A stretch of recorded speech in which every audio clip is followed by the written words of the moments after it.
No need to do this one. Okay. Can you say hi, Lauren? What's up, Lauren? How you doing? Okay, what is this? What do we got going on? Gregory, do you see that bit of green spinach in your teeth? Have you ever heard of Fortnite, Gregory? You need to floss. You need to floss, Gregory. I hate. You need to floss, Gregory. I hate this model of Springtrap. This is the worst Springtrap model. I don't know what it is with this model. He looks like a rejected version of a Teletubbies character. Like, I do not like this model of Afton at all. This is my least favorite one. I don't know what it is. Like a Powerpuff Girl villain or something. Like, I don't know. Well, this is embarrassing. I'm gonna let you guys have this one, and I'll see you next game. I always come back, and you know the bit. He always comes back. Did we just win? No, we did not. It's the Superstar. teeth? Maybe. I don't know. It's just, it doesn't look scary. Or Hello, Internet. cool or Welcome anything. to Game Theory, the show that's proud to pick the nerdiest option available. Anyone that picks Monty Golf is just a nerd. Woo! Gator Golf. Joke's on you, Mark. That's true. That's true. That's 100% true what he just said. Fazcam is OP. Plus, being a nerd allowed me to discover the secret daycare room and sister location room. So who's the nerd now? Me. It's still me. Last time we dove into the time travel ball pit that is Five Nights at Freddy's security breach, I walked away with some, let's just call them divisive conclusions. Basically, it was an episode with 3 separate theories packaged together. We proposed one, that Glamrock Freddy wasn't just your average sentient animatronic, but rather was possessed by the spirit of Michael Afton doing. I don't want FNAF to do this. Like, I don't want every single thing that ever happens in FNAF to be tied back to Michael Afton, William Afton, and his children. Like, I just want there to be new stuff with new characters. Like, I'm tired of everything being tied back. Smarter than these two You know? Harvard undergrads who play Roblox. You have a Kahoot, Timmy? I'll have to check it out. I'm tired of Purple Guy coming back. Like, can we just get new stuff?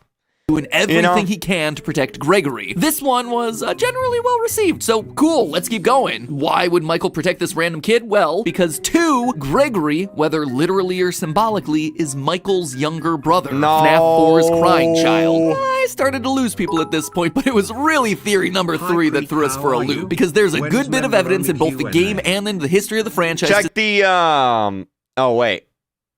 No, I didn't. Check the community tab. It's on the community tab. It's on the community tab. Suggest that Oh, wait, no, it's not on the community tab. It'll be next weekend. 3, Gregory is a robot. The crying child's consciousness literally transplanted into a robotic body sometime after he dies in the bite of 83. Oh, and there were a lot of strong opinions on that, with some people really liking the theory, and others, not so much. Nobody liked this theory, Matt Pat. Look, I love you, Matt Pat, but nobody liked this theory. I don't like this theory. I don't want it to be true. Suddenly I was flooded by people saying that I had rushed it out just to ride the trend, or that it was my dumbest theory ever, to which I say no, Deadpool is Ernest Hemingway is my dumbest theory ever. Closely followed by Wario being 10 feet tall. Anyway, the outcry was so huge that I ended up trending on Twitter because of it, you know. Dude, I love this. Oh, anyway, the outcry was so huge I that love this Tobey Maguire picture. It's so funny.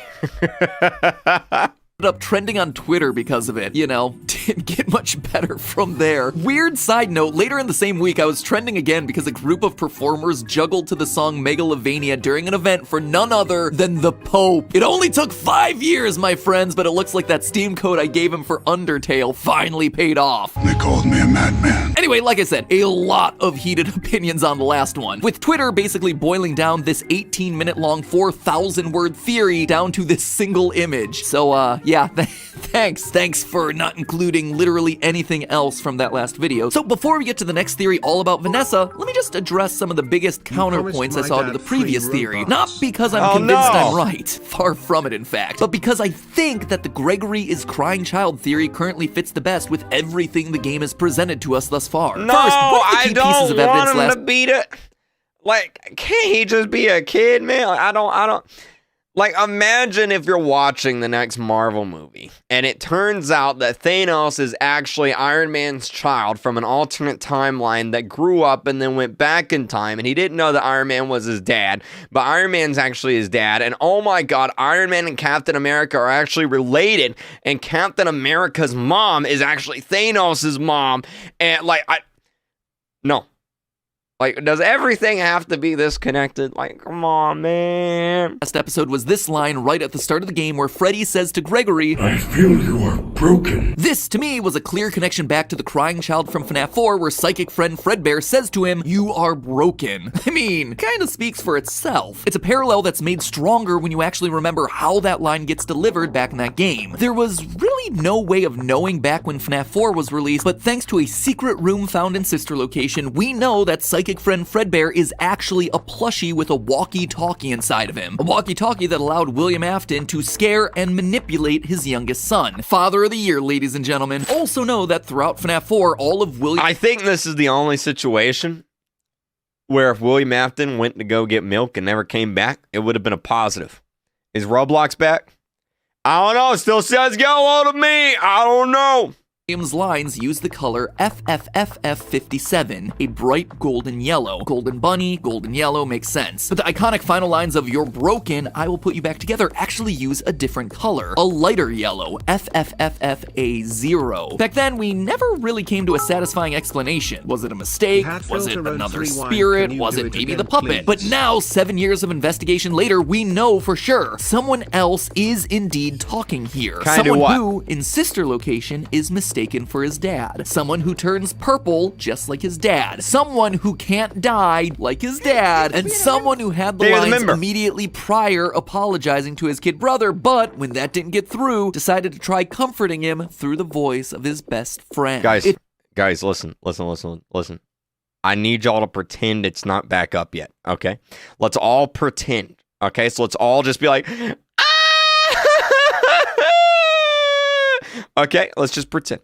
It's Michael Afton, represented by a lighter color of yellow, a color that symbolically connects him back to his father. In short, we have Michael Afton in FNAF 4 saying the line, you're broken, to his brother through the voice of a Fredbear plush. And here in Security Breach, if we're right about all this, we once again have him saying the same line, you're broken, to his brother through the voice of another Freddy, this time Glamrock Freddy. I personally think it's a really cool narrative connection between all these games. But a lot of people were quick to point out that there's dialogue in the game files that was cut from the final release, where Freddy says that Gregory... I feel like half the game was cut from the final release. ...is bleeding. Specifically, he says, your arm is cut badly, and I am detecting blood. You are injured. This, for many people, disproved that Gregory's an animatronic, and I actually have two things to say about that. First, when I've used cut lines of dialogue in the past, the internet has in no uncertain terms told me that I can't. But now apparently it's okay. Yeah, kinda inconsistent there, guys, and honestly, I think cutting it, regardless of the reason, shows that it didn't fit the final creative intent of the game. But anyway, if that's the case, then I gotta bring this line up. A cut line of dialogue discovered by GB Aura Recharged in the game files. This one is Freddy saying, Gregory, I know why you're not in the customer database. I remember you from the... And it cuts off. Obviously, it's vague. It's kept very intentionally vague. But it also shows that Gregory is special in a way that the other disappeared kids aren't. There's a reason he's not in the customer base. He's from somewhere specific that Freddy knows about. See, here's the thing. Like,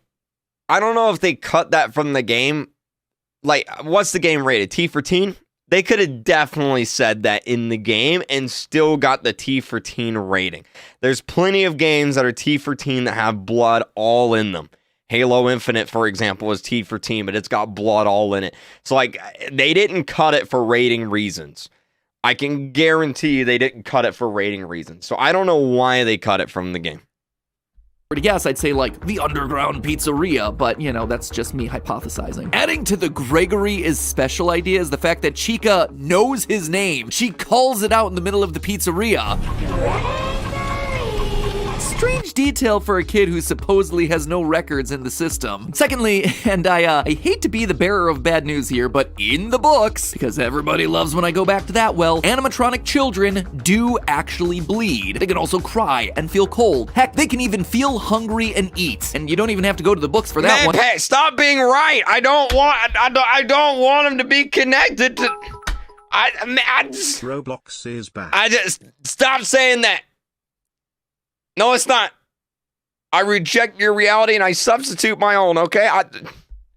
One, you can just see it with Chica's pizza obsession and security breach. So to tell me that a robot child can't bleed, I think you gotta really look at the franchise that we're talking about here. And for everyone who is confused about the timeline of Crying Child still being alive and the fact that he would be older at this point, that wouldn't actually be the case. Animatronic children in the books stay at whatever age they're built to be. Charlotte Emily actually had 4 separate versions of herself built, one for each stage of her life. So that way she could grow older, but she would just assume a new animatronic body each time. So Crying Child still being young would actually make more sense here. And I really hope he's not. If it turns out he's a robot, the game's coming down a point. Like, I really don't want everything to just be like, William Afton, he's behind it all, everything, forever and ever and ever and ever and ever and ever. saying, why would he say stuff like, don't want to be crushed and twisted into a meat pretzel? No, again, Charlotte in the books is shocked to learn her true nature in the final chapters. Her consciousness had been grafted onto a childhood toy while she was alive, and after her tragic death, had been placed inside of her robot body to function as her memory. So for all she knew, she was just a normal human being just like anyone else. Is it dumb? Yeah, I'll say that it is. Is it complicated? Oh yeah, absolutely. But is it giving us insight into the rules that Scott and everyone who touches this universe operate by? Yes, it undeniably is. Lastly, for everyone who spammed my feed with pictures of sad white boys in striped shirts saying that you had found the crying child, thank you for your help uncovering the lore. I get the joke. All white boys with brown hair and striped shirts are apparently the crying child. Wait, I had brown hair, and I have a striped shirt. Am I secretly the crying child? Am I a robot? Could be. Child, but remember what series we're talking about here. Are you asking me to comment on your video again? If you ask me to comment on your video one more time, I'm gonna come to your house and I'm gonna eat every single cookie in your kitchen. Hello, what's going on, Kreek? I'll eat all your cookies. I'll eat your bread. I'll eat your Pop-Tarts.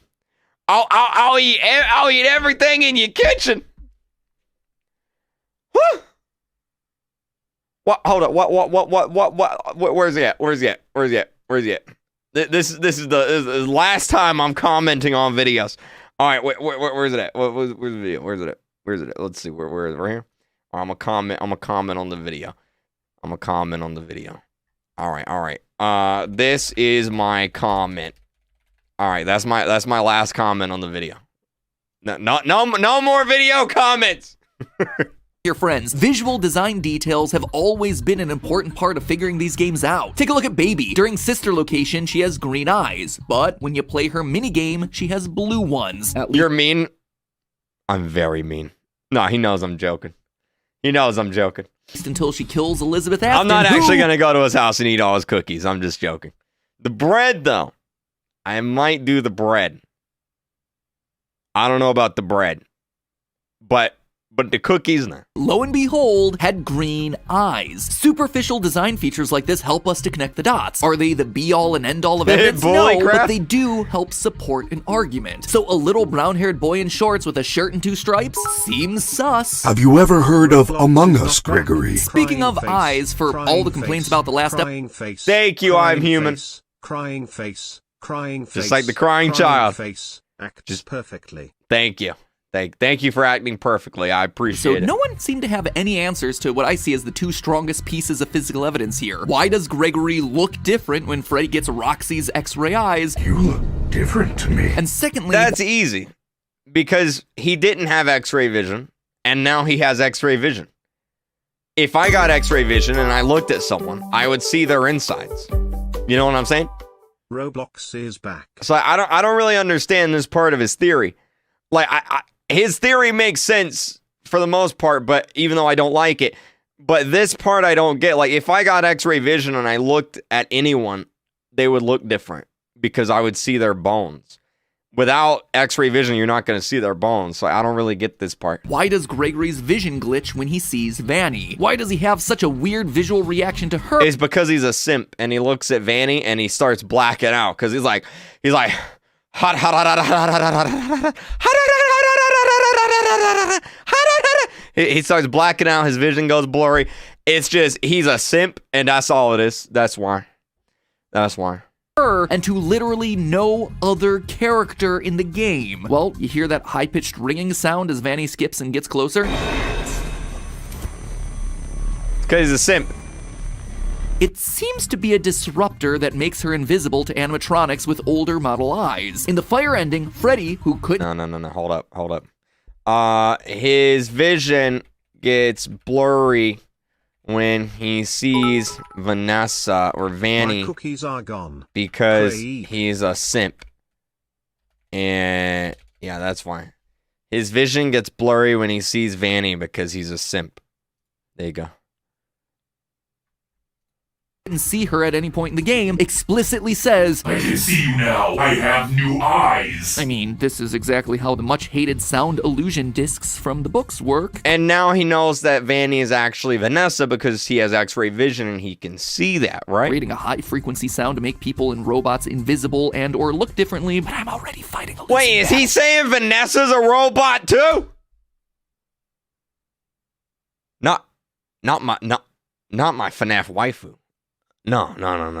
Over here, so I'm just gonna gloss over that one. Anyway, to me, it reads as Gregory's robotic eyes being disrupted. I mean, why have CRT lines over the screen and not some other type of filter to show that his vision is getting disrupted? In fact, why have the same CRT lines as the security cameras all around the Pizzaplex? But there's one final piece of evidence I'd like to talk about to help solidify that previous theory before we move on, and that is the screenshot here of the final scene from the Savior ending, where you rescue Vanny from the control glitch trap. And I use quotation marks here because there aren't any official sources giving names to the various endings. In the game files, they're just labeled as S1, S2, and S3 based on the number of stars that you get for them. It is worth noting, though, that this is the only 3-star ending that currently exists, which seems to imply that it has some level of importance to it. But here we see our 3 main characters, Gregory, Freddy, and Vanessa, all sitting on a hill, which, as I pointed out last time, is very similar to the FNAF 6 Gravestone Hill. But that's not what's important here. What I want to point out is the ice cream. Gregory is holding a golden Freddy-shaped ice cream with part of its head bitten off. If Gregory is not meant to parallel back to the crying child in any way, shape, or form, then this detail is just mean and irresponsible. This ice cream is the crying child's story coming full circle. He was terrified of animatronics and ended up being bitten by the golden Freddy spring suit, but now he's the one sitting on a hill taking a big old bite out of golden Freddy. That is not me reading too much into this. That is me lightly interpreting a very clear image that was put directly into this game by the designers. It is barely even subtle. And despite him wearing a blue shirt in most of the endings, here his shirt is colored purple, just like his father's signature color. No,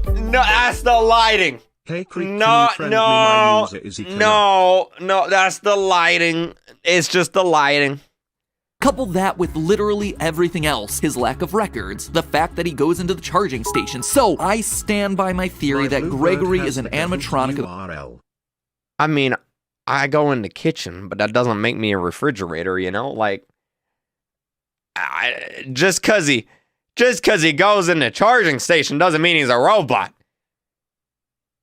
If I walk in the bathroom, I don't turn into a toilet, you know? Like, I don't know, man. To the crying child. Is it a perfect answer? No. Do I love the fact that it complicates the lore even more? No. But does it answer the most questions with the evidence that we have? I believe it does. And it's a heck of a lot better than Fazgoo. But now, 4 pages into this episode, let's actually stop to talk about Vanessa, shall we? Last episode, I made a passing statement about how this final image felt to me like the 3 Afton children getting reunited. Crying child, Michael, and Elizabeth Afton, William's daughter that done got scooped by baby back in sister location. It's a scene that, to me, feels like the narrative finally giving them a sense of closure after they quite literally die as a result of their dad's evil deeds. Last time, I briefly made mention of Vanessa's blonde hair and green eyes, which is the same as Elizabeth. And here, in this ending, we actually see 2 scenes of her wearing the signature Afton purple. Even the ice cream cone, as opposed to something like Gregory's novelty pop, is a potential callback to her death, where Baby delivered an ice cream cone to her before she did the scoop. And when you look at the connection connections between these two characters, it's more than just a couple of visual similarities. The biggest secret in Security Breach right now is a series of 16 retro CDs, invisible collectibles that only Freddy can see, hidden in every obscure corner of the game's map. Then, to play these things, you actually need to have also found the secret sister location room that we talked about last time. Now, these CDs are,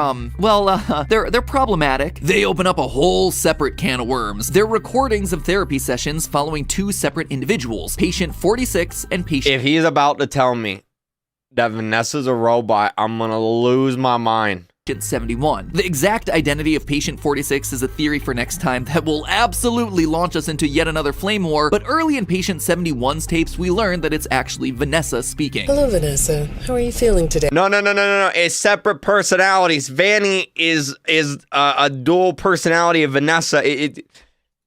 These are recordings from therapy sessions that Vanessa had while she was at the job for the FNAF AR game's special delivery. She mentions speaking to a man named Lewis on several occasions, and we discover that she's also buying fake fur, both of which are things that we see in emails from FNAF AR. By the last of Vanessa's recordings, she's leaving that job for a new job somewhere else, most likely the job of security guard here in Security Breach. I'm needed somewhere else now. But let's dive into the good stuff, shall we? In Vanessa's second tape, we learn about a custody battle that happened between her parents. Her dad won using manipulative tactics, forcing his daughter to falsely testify. Your dad made you follow instructions, didn't he? I'm talking about the custody. He's wrong. No, because at the end of those tapes, the therapist says that she was lying about that and that she checked the files and her parents were fine. Battle between your mum and your dad. Your dad didn't play fair, did he? He used to make your mum look bad in court. After losing custody of her daughter, Vanessa's mother, well, here's what the tape does. I know your mum after she lost the custody case. It glitches, implying that her mother ended her own life, which would explain why Mrs. Afton is missing from all the games, and why she may have wound up if you watch hi to me? Bro, he's wrong on this one. Matt Pat, email me. I can literally send you the audio file.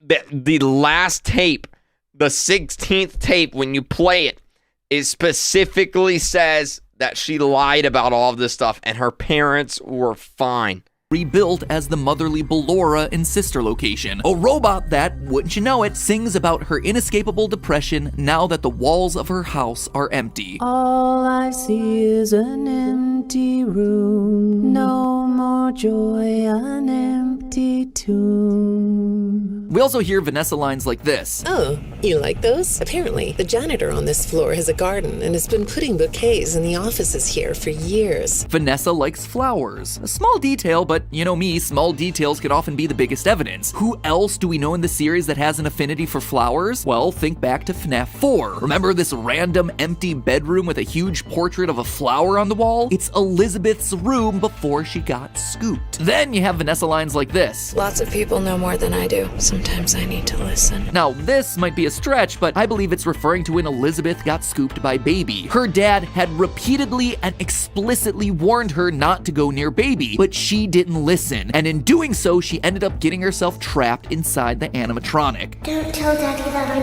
here. I wanted to watch a show too. I don't know. Yeah, but when she's a kid, she's British, and now she's not. So how do you explain that? Let me come see you.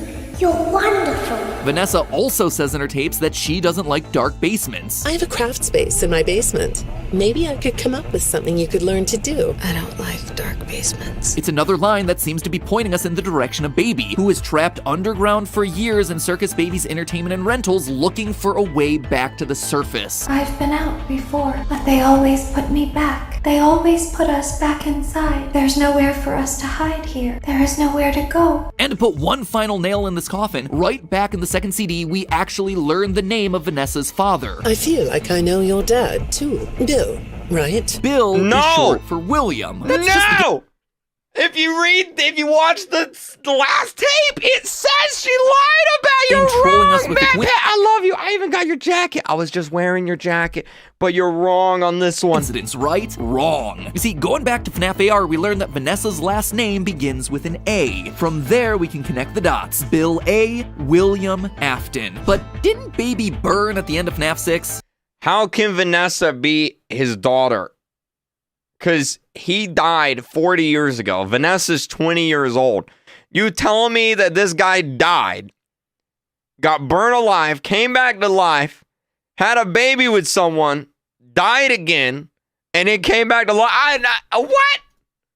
I don't know much about dead people, but I'm pretty sure dead people can't have babies. You know? Oh, yeah, she did, but you see how effective that was. How are you not dead? I mean, to be fair, the thought that burning him is going to work is stupid, because people have tried to burn him to death no less than 3 times in this franchise. Spoiler alert, it doesn't work. But here's the kicker. At the end of the game, we meet the Blob. Matt Pat, how dead people gonna have babies? I want Matt Pat to explain this to me. How does a dead person that got burnt alive have a baby? Like, he's gonna have a very hard time. A weird tentacle monster made up of all the original members of the series. FNAF 1's Chica and Bonnie, FNAF 2's Mangle, Sister Location's Funtime Freddy. I might make a video reacting to this. Matt Pat is wrong. I'm gonna title it Matt Pat is wrong. The endoskeleton crawling out of the bottom, the puppet mask without tears, I might point out, and Baby's face. Now, don't get me started on this being Baby's original face and not Scrap Baby's updated look where she came back to FNAF 6 in. I have words about that. Anyway, look at them all here on screen. You notice anything strange? Most of the animatronics' eyes are lit up. Funtime Freddy, Chica, Mangle, even this random endoskeleton at the bottom. But now take a look back at Baby's mask. The eyes are blacked out. So although the Blob has absorbed Baby's body during the burning down of Freddy Fazbear's Pizza Place, her spirit, the spirit of Elizabeth Afton, is no longer present. It is unaccounted for. It is on the loose, and as such, potentially at large within the game. Is she, in some way, Vanessa? And if so, how? Vanessa is my FNAF waifu, okay? Is not Elizabeth Afton. Because then it's just weird. Okay, like it's just. The truth is, I don't know. This game has got the puppet's eyes aren't glowing either. Brain in so many knots, I might as well be a sailboat. I don't think there's any evidence to support any conclusion at this point in time, but I do know that this is what the evidence is heavily pointing us towards. The design similarities, the missing spirit, the purple color, the ice cream, the voice lines, the personality traits, and again, the narrative theme of 3 Afton kids reuniting and moving on after a traumatic past. It gives everyone this nice full circle ending, even if it's only meant to be symbolic. And the screen really does feel like it's the end, finally, for these 3 characters. Maybe next time we'll finally see some new faces. So enough about them, we're moving past those 3. There's still other mysteries that we have to solve here. What happened to Glamrock Bonnie? Who is Patient 46 and why are they here? What's the deal with that room full of post-it notes? Yeah, you forgot about that one, Patient didn't you? 46 is Vanessa. It's her other personality. It's important. And did you happen to notice the other missing animatronic from this game? Because I certainly did, and I think they might be hiding in plain sight. So next time, we get to cover some mysteries that don't require us talking about dead characters getting... Roblox is green? No! Okay, we'll check it out here. Give me a second. Rebuilt into robots. Scratch that. We're talking about William Afton. That's kind of unavoidable at this point. Oh, this franchise is... All right, I gotta respond. Roblox is fully back. In the 16th tape, it actually reveals... In the 16th tape, the therapist actually reveals that Vanessa was lying about her parents, and her parents were actually normal. She had a normal childhood. So her dad can't be William Afton. Also, if Vanessa is 20 years old and this game takes place in the future, it would make the events of the original games over 40 years ago, after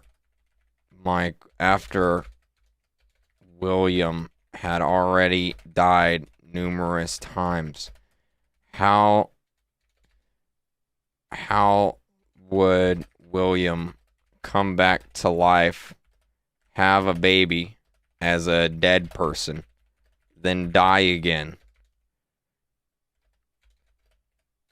Vanessa is too young to be his child. There you go. Right? Right? In a 16th tape, the therapist actually reveals that Vanessa was lying about her parents, and her parents were actually normal. She had a normal childhood. So her dad can't be William Afton. Also, if Vanessa is 20 years old and this game takes place in the future, it would make the events of the original games over 40 years ago, after William had already died numerous times. How would William come back to life, have a baby as a dead Creek. dude, This is my first ever donation. then die again? Vanessa's too young to be his child. Thank you so much for making me Thank you, laugh and Caden. just happy in general during this crazy COVID-19 pandemic. Thank you very much, continue Caden. making more funny content, and thank you once more. I appreciate it. Thank you very much. Thank you. Too young to be his child. Unless she's also a robot.